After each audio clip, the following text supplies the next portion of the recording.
ఇప్పుడు నా అనుచరుడు ఎవడు కాడు, నా అనుచరుడు మీరు గత 4-5 నెలలు నా వీడియోలు ఫోటోలు చూడండి, నా పక్కన ఎవడన్నా ఉన్నాడా? అసలు కాంగ్రెస్ పార్టీ నాయకులే కాదు వాళ్ళు, పెద్ద దొంగలు.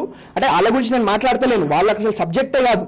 అంటే అట్లాంటి చిల్లర వాళ్ళని, లుచ్చా వాళ్ళని చేర్చుకొని వాళ్ళు ఏదో పెద్ద పీక్తామంటే అది కాదు.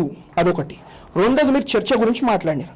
కేటీఆర్ వస్తాడా, కేసీఆర్ వస్తాడా, వాళ్ళు మెదక్కి వస్తారా, నన్ను గజ్వేల్, సిరిసిల్ల, సిద్దిపేట రమ్మ. ఇలా ఏంటంటే సిరిసిల్ల, సిద్దిపేటలోనే ఇలా కేల్కతం దుకాణం బంద్ అయిపోయింది. అది గెలిచే పరిస్థితి లేదు.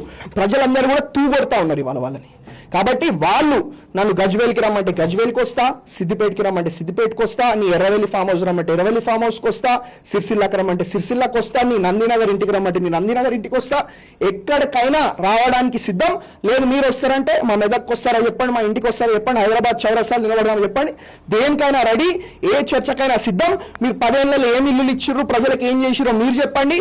ఈ 18 నెలలలో మేమేం చేసినాం, మా ముఖ్యమంత్రి గారు ఏం చేసినాం, మా కాంగ్రెస్ పార్టీ ఏం చేసినాం మేము చెప్తామని చెప్పి మీ ద్వారా ఈ దొంగలకి, ఈ లుచ్చా వాళ్ళకి, ఈ లంగా వాళ్ళకి తెలియజేసుకుంటా ఉన్నాం.